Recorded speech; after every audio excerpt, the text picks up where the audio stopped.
Yo, I was young when the storm hit my life. Lost my queen, but the village held me tight. Every tear, every scar, every sleepless night built a woman who knows how to fight. Black girl this, black woman that. Black girl this, black woman that. Hi guys, we're back with Black Girl This, Black Woman That. Bernie's conversation with Rasheda, Beyond the Chair. I'm Rasheda. And I'm Bernie. That's good. Thank you for that intro. All right, so let's jump into it. First of all, since our last conversation, I've been hitting Rasheda up because things been coming to me slowly. Like, oh, so that's what she meant when she said X, Y, and Z. Oh, okay, now I'm getting it. So God was, he was trickling in it, putting that stuff in my spirit. So the last time we spoke, you had mentioned, I asked you a question, and the question was, what does your relationship look like with God, yourself, and people? And then you answered what it looks like with God. And then when it got to having a relationship with yourself, you was like, I don't really have a relationship with myself. It's like me and God. And in that moment, I was like, you don't have a relationship with yourself, because so often we're taught, one, how can you love someone if you don't love yourself? Or how can you give when you're not given to yourself? You Like know? self first. Yeah. So when you said that, I was just like, okay. But then over time, the days gone by, and I was just like, oh. So can you just share your perspective on that? Because I think it was good. Okay. Like I said, I try not to have a separation between myself and God, like our relationship, because they say, like, if you, as a Christian, God is supposed to be involved in everything. And if you say you're giving yourself to God, like, that's it. There's no separation of you and God, if that makes sense. That makes a whole lot of sense. Yeah. So, like, even in, like, my thought processes, and I'm, like, having conversations with myself, sometimes the answers I get back aren't, like, myself speaking to myself. Like, I feel like I'll be having conversations with God in my head. And it's funny because I remember having a conversation with somebody, and this was before I had gotten to the point of distinguishing, like, God's voice and my voice, right? And I had a conversation with somebody, and I was like, God don't speak to me. Like, I don't know. Like, how do you know when God speaks to you? And I guess then in my mind, I was expecting a different voice, right? And they said to me, imagine you're sitting there and you are conversing in your head. And you're like, okay, Rasheda, whatever. And then you got a whole different voice answer you in your mind. You're going to be like, am I crazy? So that was my reaction. So I was like, yeah, because if I get a whole different voice in my head, I'm going to be like, oh, no. And then to say that to somebody else, like, oh, I got a different voice in my head, they're looking at you like... Psych ward. Yeah. Yes. So I have learned that God's voice is your voice as far as, like, what you hear in your head. But I think the difference is the tone. Yeah. And for me, there's a calmness. And it's not to say a full conversation. Sometimes it is like one word. Sometimes I will be asking a question or just thinking about something, and I'll hear, like, wait. Or like, not right now. Yeah. It's not, like a back and forth conversation. Yeah. But when they said it to me, I was like, yeah, because I would really think I'm crazy. And so with the other person. Yes. Yes. And then, so I love that too, because it's the same with me, right? Like, whenever I'm looking to hear from God, I'm looking for, like, that calmness. I'm looking for that peace that comes with the answer afterwards. So, like, if I'm going back and forth, and it's a struggle, or if I'm a little confused, then I know, Bernie, that's not what God has for you. Yeah.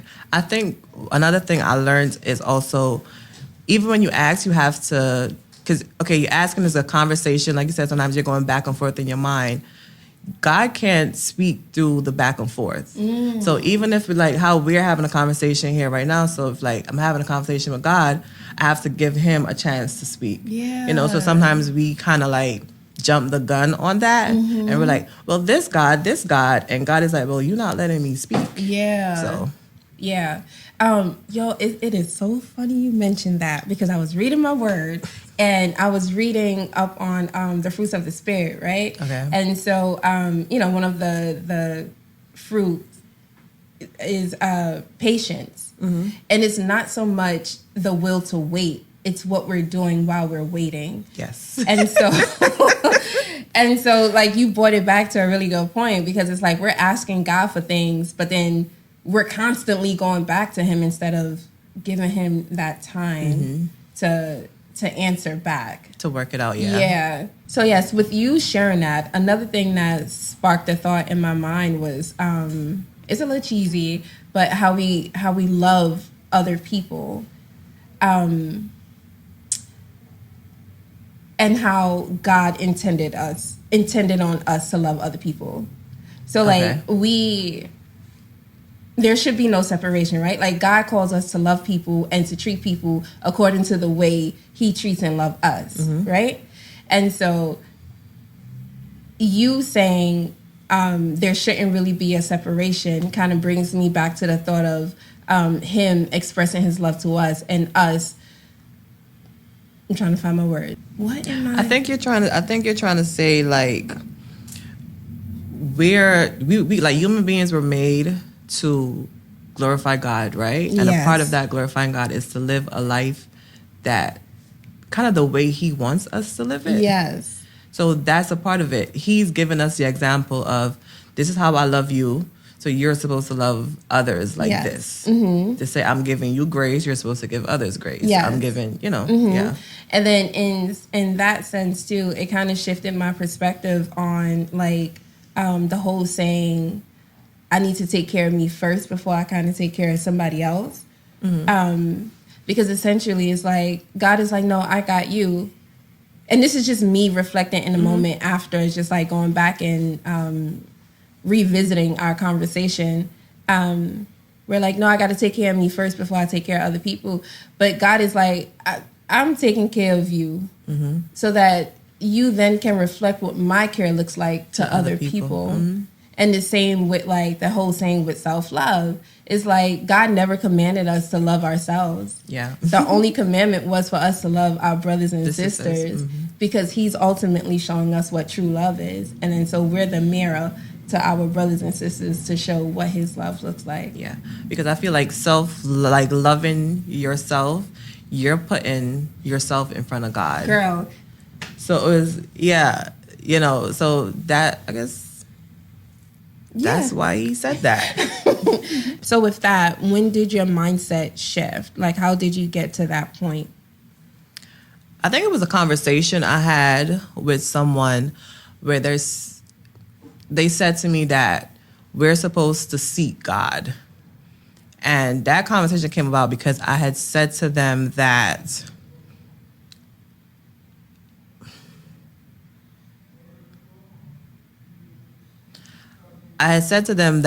like I wasn't sure of what the purpose of all of this was, right? Like I was having the question of, God put us here, well, what are we really supposed to be doing? And they said to me, we're supposed to seek God. It's cool to just love God and, I love God and this, but he made us to look for him, and depend on him for certain things. So the shift for me was just that conversation because it was like, well, I'm out here kind of doing it by myself. I'm trying to figure it out in my head and stuff for myself. I'm thinking about myself and what I want to happen and what's not. And then it's like, but if you include God in that, it's kind of going to happen. It's going to be an easier flow. So in relying on God is like you have to come outside of yourself. You have to, if you're going to say, I'm coming to you to do this, or I want you to lead the way, like it's like you're taking yourself out of it. It wasn't so much Rasheda, but it's like Rasheda and God, because it can be a separation if I'm seeking him and saying, I want you to do this, so now we're just like kind of walking hand in hand. I can't separate from that. That's so good. That is really good. And I appreciate that. Because again, was it you that I was having a conversation with? Maybe not, but I was having a conversation with someone as well, and we were talking about how, actually previously, in one of our previous episodes, I was talking about the saying, it's me against the world, and how we have to be mindful. Was that with you? I don't think so, no. And how we have to be mindful of that, especially as like folks who consider themselves to be Christians, because then it's like, where is God in that? In that, yeah. Yeah. Yeah. When you become a Christian, it's not just you, it's you and God. Yeah, it has to be, because then what are we doing? Yeah. Yeah. Because then it's easy for you to kind of lean into yourself. Now sometimes you're straying off of what you're really supposed to be doing, because you're doing your own thing. Yeah. And then God is like, where's the love for me in that? If you can't remove yourself and put me as your head, like you say you love me, but yet you're still putting me ahead of you when you're making these decisions for yourself and not really seeking me. Yeah. Has there, I think I asked you this before, have you always been bold in your relationship with God? And the confidence piece, where would you say that come from? I wouldn't necessarily say that I was bold about it, but I also didn't not say, that I had a relationship with God and what's not. For me, the change in being a little more vocal about it happened when I realized that it wasn't me doing certain things. We all go through things, and like you hit a point where you're like, but I'm trying, and it's not working. Yeah. And it's kind of like you have to go back to your beginnings, because like I said it before, like I was in church all day, every day as a kid, and it's like you try to stray away from a little bit, and it's like you only have a choice but to come back to what you know. So it's like, okay, I'm gonna come back to what I know, and in coming back to what I knew, which was God, there was a growth in my relationship. Like I felt like maybe there was a pause where I was trying to do my own thing. So me coming back, it was like, okay, from pause to play, and we grew. Me and God, we grew in our relationship. So like that moment of I need to go back to where I started is what kind of was the turning point, because it's like, well, if you saying you're going to give God a chance and you're going to really kind of do this, you can't not let people know that, I'm rocking with God. Because it's like, what is it, embarrassment? Like, there's nothing to be embarrassed about. That, and I feel also meeting a lot of people that I wouldn't necessarily think had that relationship as well.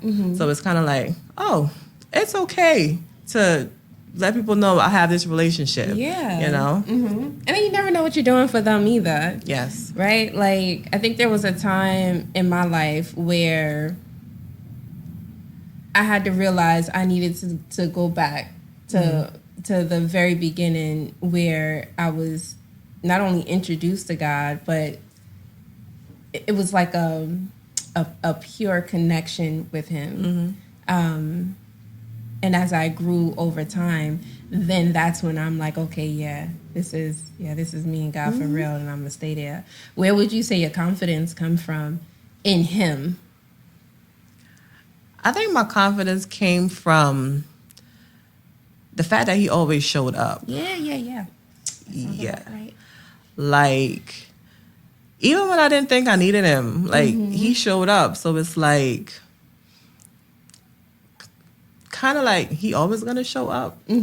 So like that's kind of the confidence, right? Because like, like I said before, we all go through things. Let's say you hit rock bottom, and you hit rock bottom, and you're there, and you feel like this is never gonna get better. And then God shows up, and it gets better. So you hit rock bottom that first time. Let's say you hit rock bottom the second time. from your first experience, you know that if God shows up, you're going to kind of get out of that. So not saying that you got to hit rock bottom all the time, but I think it's just it's an experience thing. When you experience him showing up for you, you're like, yeah, he's going to come. Yeah. You know? And I feel like, I said this before too, I feel like God puts us in these situations where it's impossible for us to get ourselves out of. And for us, it's our rock bottom, right? Yeah. But for God, he's like, yes, I got you right where I need you so that he can show up and do what he does. And so when we see ourselves in another situation, we have what it takes to get out of that. And that's only relying on him. So, yeah. I love the story of like your name. Okay. So can you share, names have meaning, y'all. And I think we should all be mindful of like names. And if we were to name other people, just like having that thought in mind of like what we're putting on other people. So can you just like share? Yeah, sure. So my name is Rasheda, and it means rightly guided. And it's funny because I'm from the Caribbean, and Rasheda is really a Muslim name. So it's like, where my mom got this Muslim name in the Caribbean in the 80s, you know? So that was that. But also as far as my name, I feel like it's played the meaning behind my name. It's played a big role in kind of like my life, right? Because like I said, it means rightly guided. And I feel like, especially now, I'm just on that journey where I don't want to rely on myself to be guided. Yeah. You know, I go to God for a lot of things. Sometimes very small things, not even always the big things. Yeah. The other part of the whole name thing, so my mom has this, it's like a photo album of like milestones of like toddlers or whatever. But, okay, wait, I need to pause to kind of go back before that. So my mom came from St. Lucia to Barbados as a young girl. I think she was like 18. She came to Barbados. She didn't have any family or whatever. We had a neighbor, this older lady. Her name was Inez. And she kind of took my mom under her wing, took her to church, did all that. She kind of introduced my mother to church. And even though Inez wasn't necessarily my biological grandmother, I consider her to be my grandmother. I guess you could say she was my spiritual grandmother because she would always say to me, like, I loved you before you came. Like, she would say, you know, like, I prayed for you before you were even here. And my mother would say the same thing. And I remember growing up and I'm like, what you mean? Like, what, you loved me before I was here. You prayed for me, like, whatever. But then... Wait, that was your mom saying that? That was both my mom and my grandmother. Okay. But then as I got older, like I said, my mother has this album, and in reading it and really having an understanding of what she was saying, like, I am my mom's answered prayer. The things she has written in that album, basically the story was like she prayed for me and she's told God, if you give me this baby girl, I'm going to give her back to you. And she literally did that. Yeah. Like the thing she wrote down in that album book is like... I never said I wanted to sign up for this. Who said? So do you think, was that a new story for you, or did you know that like growing up? I knew it growing up, but you know, you're a kid, so you're not really understanding the depth behind that. Yeah. But as I got older, it's like, okay. So it's just like I was saying earlier, it's like you kind of stray, but then you always kind of like have to come back. And I think a lot of that has to do with not just my name, but the purpose of prayer that my mother put on me. Okay. You know? Yeah. Yeah. I love that story. So before you were really able to understand the meaning behind your name and the prayer, you being the answer prayer for your mom from God, do you feel like your life has always been like on track with that prayer? I would say yes, because, okay, yes, but I also think I am also living in my mother's prayer, right? Okay. And because I was living in my mother's prayer, and this was before, back to one of your earlier episodes with the other young lady where you guys were. I remember the statement she made where she said she had to take control of her salvation. Oh, I think that's yes. what she said. So, I think before I was living in my mother's prayer, right? And she kind of. I'm sorry, you said living in your mom's prayer. I got it now. Okay. Yes. Okay. Right. So yes, I think I was living in my mom's prayer and what she asked for me in that time. But now that I have to take control of my own salvation, I guess the prayers are kind of similar, because the prayer that my mother had for me and the prayer that I have for myself and what I would want for myself, they're literally the same thing. Yeah. Yeah. You know? It's just you're taking ownership of it. You're yes. making it now not necessarily your prayer, but now you're making it more personal. Yes. Can I ask, like, was it like to have a child connected to God and Say that again? your mom's prayer? Like, Oh, what her prayer was? if you don't want to answer, it's okay. No, it's fine. But it literally was. I would say she kind of not bargained.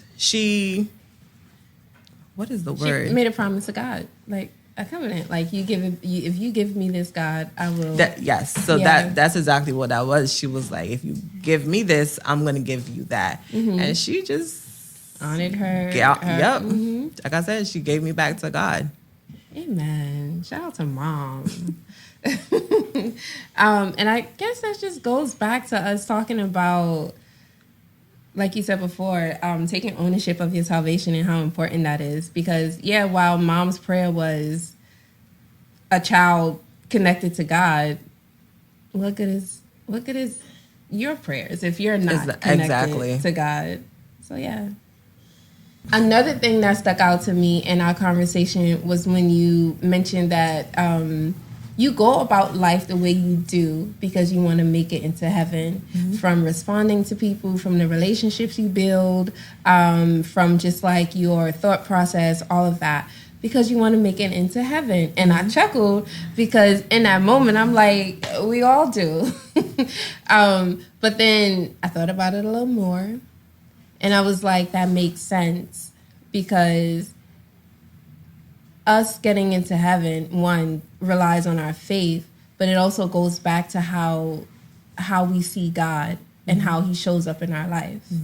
And you also mentioned, like, your fear of God is a big part in that. Can you share a little more with that? So, fear of God to me really like is a big thing. And it's a big thing because it has stopped me from doing a lot of things, trying a lot of things. Because it's like, it's kind of like a parent relationship, right? Where there's certain things you don't do because you know your mom is gonna like wild out on you. Right? So it's kind of like the same thing, but not always big things for me.